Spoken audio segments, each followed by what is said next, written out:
It tells me.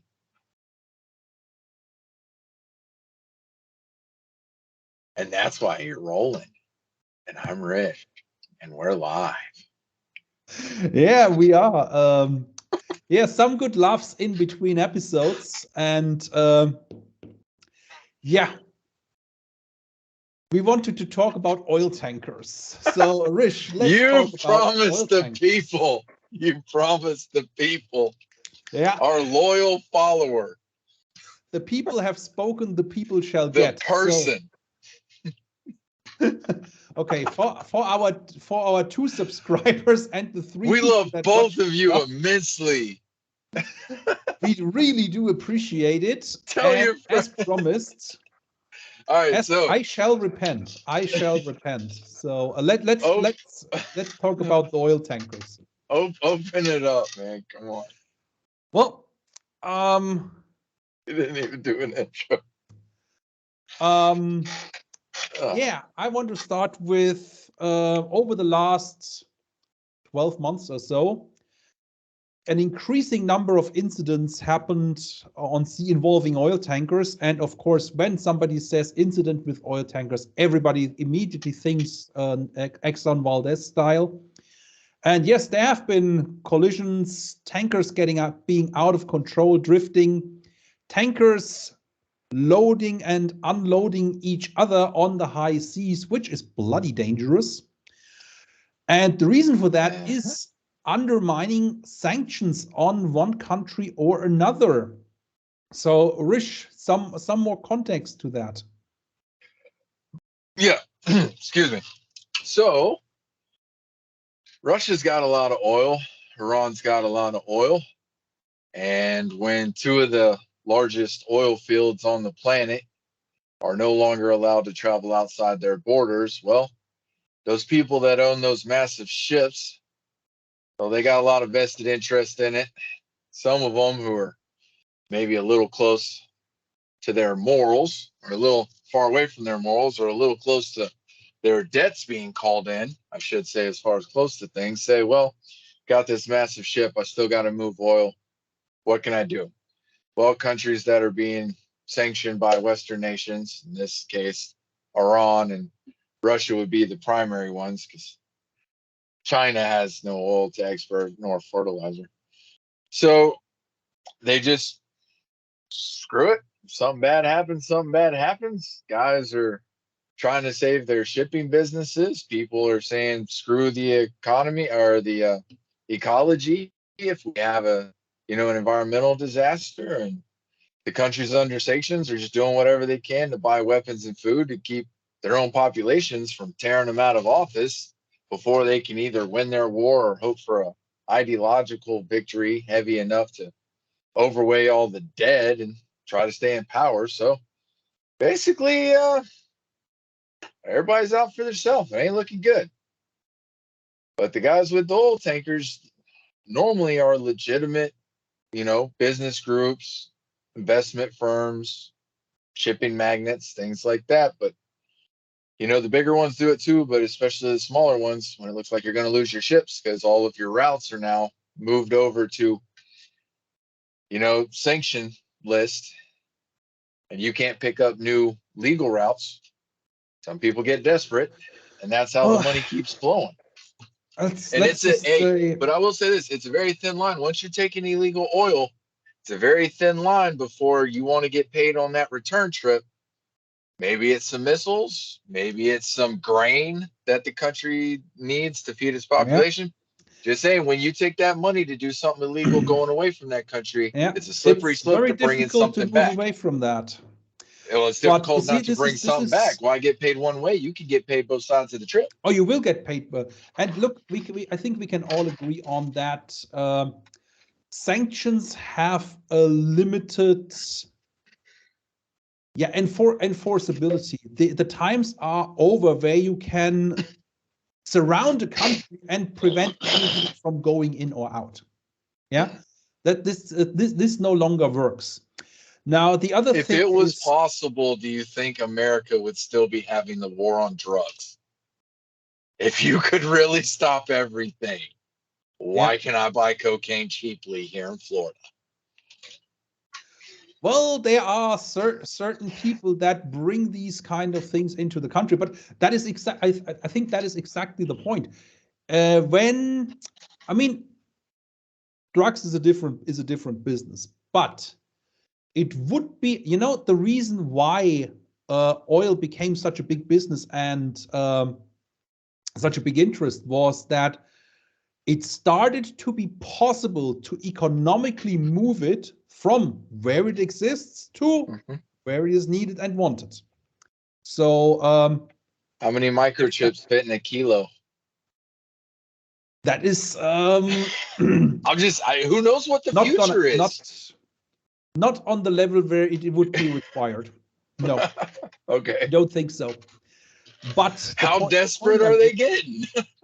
The point I'm making is an oil tanker is a large enough asset that it would be reasonably well possible for any interested nation to enforce nation interested in enforcing these sanctions to track these oil tankers, and if something is going on that these people don't want, to intervene.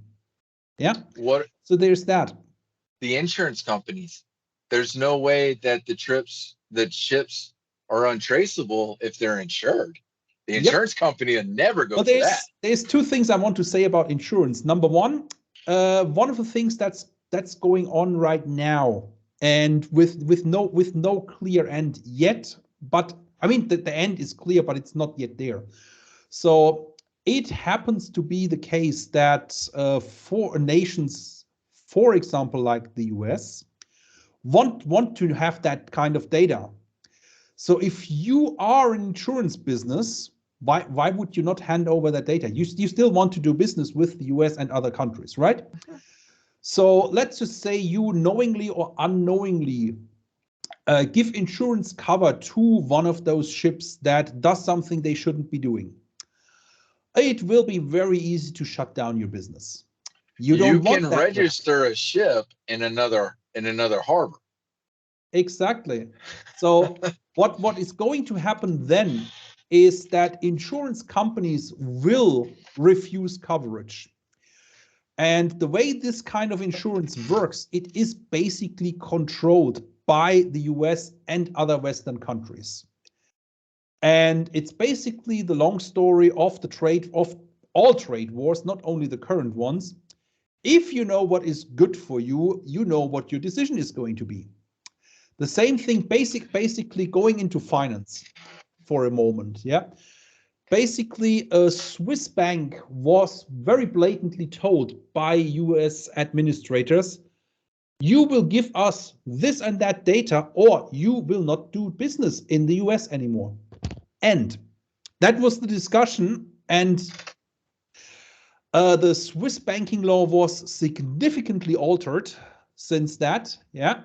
So, and leading to a situation where I, as a German living in the UK, have to declare once every year that I am not a US citizen, that I am not involved at the level of in the US in terms of trade, that it would require me to make it public. But these are the things that can happen if somebody wants them to happen. And with these insurance companies, there is a limited market. Yeah. So number one, there's a limited market in terms of goods and transport vessels that are going to be insured, and a limited number of providers. And we can also, let's play this through. Let's say then there is other providers in countries that are not susceptible to our influence. Let's say there is now Russian companies giving insurance, or Chinese companies to grant insurance, North Korean companies to grant insurance for a good measure. Let's just say it's a country that is not the US and not going to waver in terms of US attempts of influence, or Western attempts of influence in general. So you have to cut out the entire car manufacturing industry. That's one thing. Because America exports military actions by plane. We export wars by boat.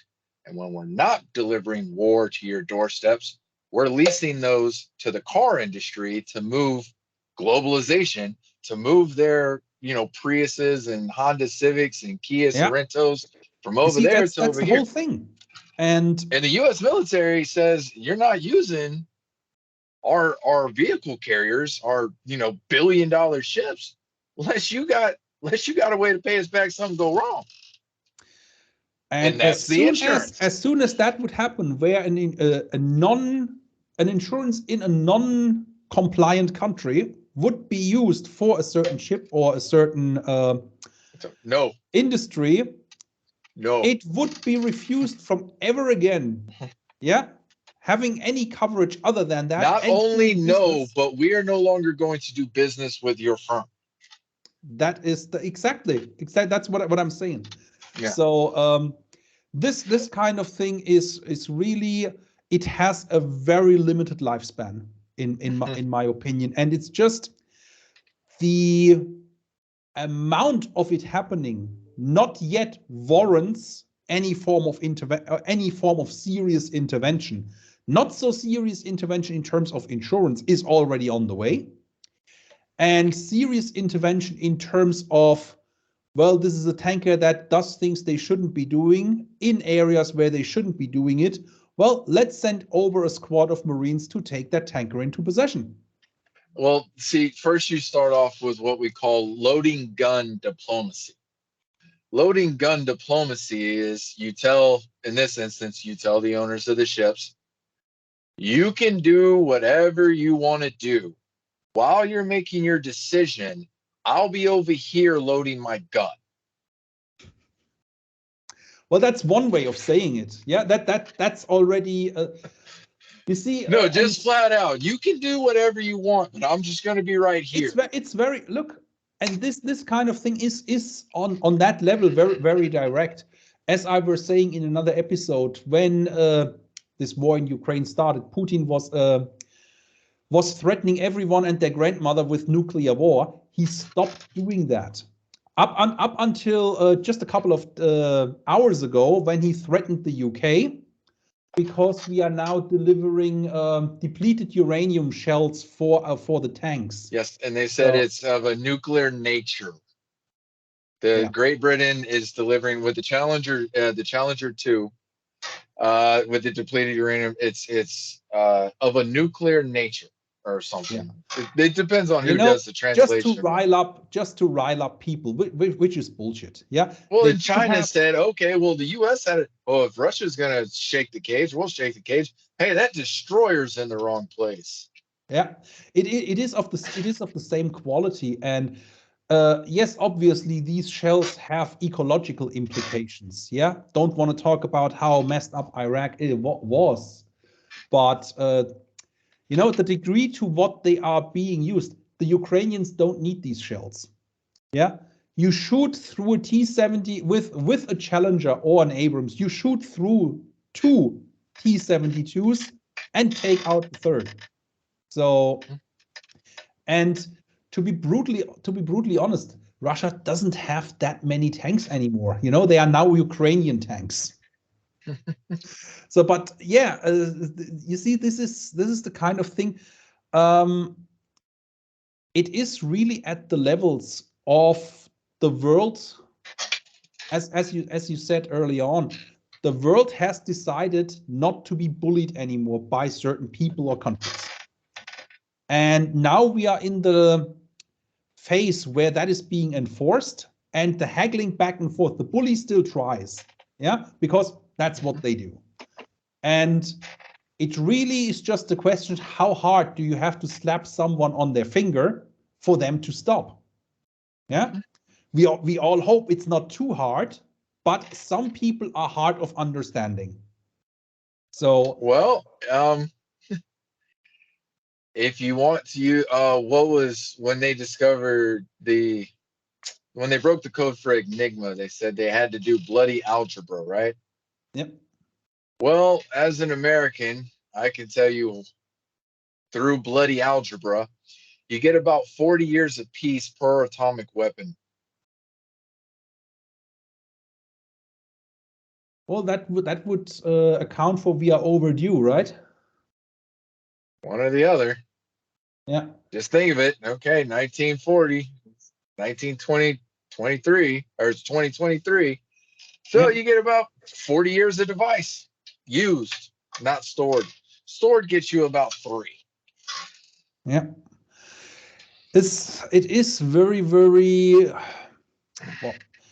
Again, we have talked about this thing several times, and I think before it gets serious, somebody, a president of a certain country that has or is invading another country at the moment is going to be removed one way or the other. No, we're going to vote him out in 2 more years. So no, that's the other guy. And I do agree. If you pulled back the curtains, I think that describes what we're probably doing somewhere too. Well, like I said, I see there will be different kinds of leadership in both countries. Yeah. But no. We're probably invading someone right now, or have low-key invaded someone recently that we haven't heard of. Well, I said in, I think, a week or 2 ago that I would be massively surprised if the American intelligence community has gone out of business and we, as in the US, does not have operations running in Ukraine and Russia at the moment. So hey, you can't get rusty if you never get put on the shelf. That's everybody spools their military back up. We never wound ours down. So that's the Persian Gulf. We've just kept our troop numbers. Yeah. I mean, it is a situation where I say, as someone in his 40s, been there, seen that. You're threatening me with nuclear war if it makes you happy. Yeah. So that doesn't mean I'm not going to break a sweat. Yeah. I'm not even going to respond anymore. And that, I think, going back to what I said earlier, I think that is the kind of reaction that would be incredibly effective. You know, as a German, and as contentious as this may sound, walls have a purpose. Walls can be very useful. So if only for the purpose of knowing which side is the good side, which side is the side we don't like. Yeah, which side you're supposed to be caught on. It works both ways. Yeah. Mm-hmm. So while the Berlin Wall was built by the Eastern Bloc unilaterally, let's just say if that idea had been brought up, we would have agreed. So no, because it's this kind of. I think we would have shuffled some scientists around first, real quick. Maybe got a last little cherry pick of the basket there. Well, we would have certainly helped lay some bricks, but that's you see, that is my point. The point I'm trying to make so uneloquently is that how do I say this? It shows both sides where they stand, a clear cut, and in terms of relationships with Russia, China, with us. Let's just make it clear cut. Make it clear. This is the end of it. Yeah. And if that was truly communicated, not in piecemeal like what we are doing, like now we stop China from acquiring chips, we stop Russia from exporting oil, we do this, we do this.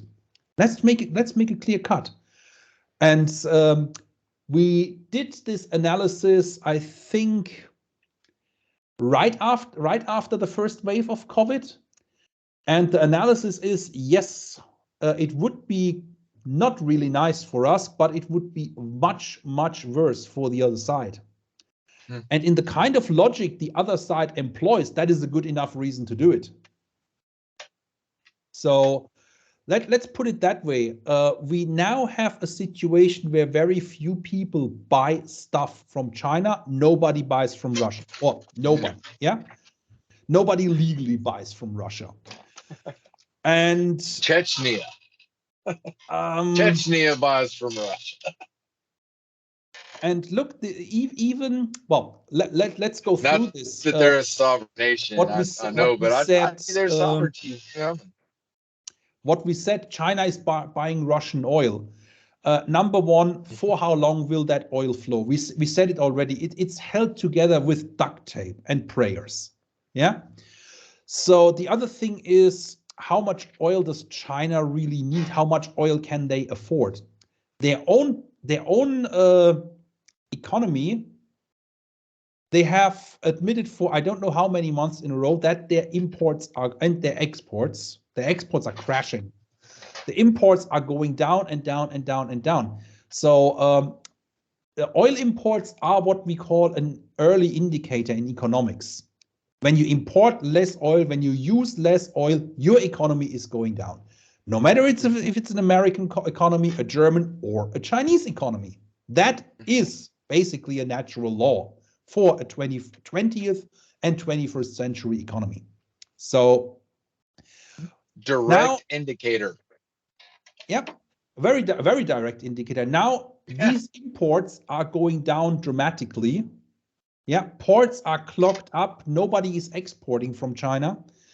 So how long is China going to buy Russian oil? How long will they be able to afford Russian oil?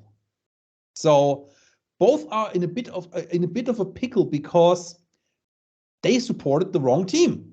Yeah, it's true for both of them. So yeah, they are not. How is China, if China doesn't import the oil, how are they going to have the energy to put into their food manufacturing to feed their people? Because like there's like a new swine flu. There aren't most of their pigs being culled because and swine is their protein of choice. Yeah. But aren't they culling their herds because of some new thing? In terms of need, demand is going down because the industry is not. Yeah, well, you don't need. Yes, you need industry to feed people, but not the kind of industry that produces cheap electronics for the rest of the world. So that kind of manufacturing, what the latest thing is that, pardon me, all those migrant workers that come from all the villages all over China to the big cities to work in the factories, they are going home because there are no jobs. Some of them are trying to stay on as delivery drivers, food deliveries, any kind of consumption deliveries, which I have to say, China really, really set up a great logistics network. However, at the expense of the delivery people. Yeah. So we have delivery people saying, well, this is not worth it. I made 100 RMB yesterday. I made 40 RMB yesterday, which is not enough to buy you a bottle of water and a sandwich. Yeah, going home. So yeah, that's what happens. I'll go plant rice. So now going back in history, this move to the country has happened several times in German history, and whenever times were bad. Yeah, so we can then again apply, people go back to their village when times are bad, because their thinking is, well, there is land, I can grow food, at least I won't starve. Yeah, the equation has never played out. Well, you won't have anything else, like your quality of clothing, your electronics go away. But I know that I can sustain myself, because there's really only three things that you have to do to sustain yourself. That's intake oxygen, breathe oxygen, intake nutrients, expel waste. Everything after that is voluntary. So if you're willing to give stuff up and you know how to grow food, why wouldn't you go back home? You get to be around your family, your elders, the people that you were supporting. That equation hasn't really worked in history. At least not at the level where it would be required. No, but I mean, if you're gonna die, like, if you can't, I'd rather be starving at my family trying to scratch something out of nothing. That's the other thing. I mean, nobody wants that. Nobody wants this to happen. But we are moving pretty fast into a situation that can be called malnutrition and famine. So, and there is no way that I can conceive that this kind of labor force will be employed or employable in industry again, because that industry is not coming back. Yeah. Right. It's gone to the country. It's moved on to better. Well, it's gone on to better suited for the current times and the geopolitical climate. And in Mexico's place, just its place on Earth to the in relation to the consumers. It's moving away to places that they're not those countries. Mexico, any and look, for manufacturer the same Mexico gets from arguments, China, they're not going to let it go back to China without a fight. They're going to fight to keep those industries, those manufacturers, those textiles. Why did industry not leave after Tiananmen? Why did it not leave after? Because it was still too cheap. All this stuff. Because number one, the thinking is, well, it's not so bad for us. Now, then came COVID, then came political ramifications, and essentially both sides of this new Cold War are saying, you are only on one side. You're not playing both sides. And this was enforced by both sides of the previous Cold War. It's going to be enforced on in this new Cold War. So literally, I can't see a way where this success story of industrialization can continue. The current political leadership is unwilling to move forward into a service industry. Mm-hmm. Yeah. Because of political ramifications. Yeah. So I only see that we are optimizing the height of the fall. But look at all the countries when China was promoting Belt and Road. If you notice, when they do let people in large mass outside of the country, like all the workers that went to Africa and places in the Near East and stuff like, they're not sending droves and droves and droves and masses of every like socioeconomic tier of their society to Western developed nations because they're worried someone will get picked off. They'll send every class of citizen to Africa and they'll be like, oh yeah, we're going to build something and you'll make money here. And they'll be like, oh, look around, look, you're helping these people have a life like we have back home. So you see that and you go, well, why would, if I was going to jump ship from the CCP, why would I do it here? We came here to make this place like our home. But if you go somewhere better than where you're from, you're like, yeah. Like, yeah, I wasn't going to run away in Africa because we hadn't finished bringing the trains and the development and the water there. Like, yeah, in 20 years, it might be a great place to move and bring your family with all these initiatives and programs. But right now, no one's leaving to go there if they had it, if they come from a first-rate nation. But you let them go to the UK, you send 500, you might get back, I don't know, a couple. Well, you see, that is exactly the thing. And another one of my argument, if the West is so bad, why do annually more than 50,000 Chinese only, decide I claim asylum in the US? Because it's awesome here. Yeah. And this is why I'm saying we have our problems, but it's still better than where you're from. Yeah, but we are talking about it and we're trying to solve it. We are not silencing it. Not anymore. We did that for a couple of years. Turned out bad idea. Geez, these days you can't shut somebody up if you want to. Yeah, no, it's not how we got to this point. Yeah. So speaking of that, what is the next? Oh no, example of that. When I studied, I had great friend from Iran. And there was another Iranian guy talking in Arabic on the phone. And you can see the other Iranian guy, my friend, starts to become more and more agitated. So, and I was like, what the F is going on here? So my friend said something in Arabic to the other guy. and the other guy went out, totally pissed off. So, and I said, dude, what's going on? And he said, well, he was basically just slugging off everybody here and the country. And I just said to him, well, if you don't like it, fuck back off to where you came from. So, and another incident I saw, the city of Rotterdam in the Netherlands had or has a Muslim mayor. Wait, Rotterdam has a famous shipbuilding industry, correct? Yeah, correct. A lot of yachts and a lot of commercial vessels. Rotterdam is known for its vessels, yes? And for its chemical and oil industry. Okay, so they got One a of the Muslim largest there. ports in the world.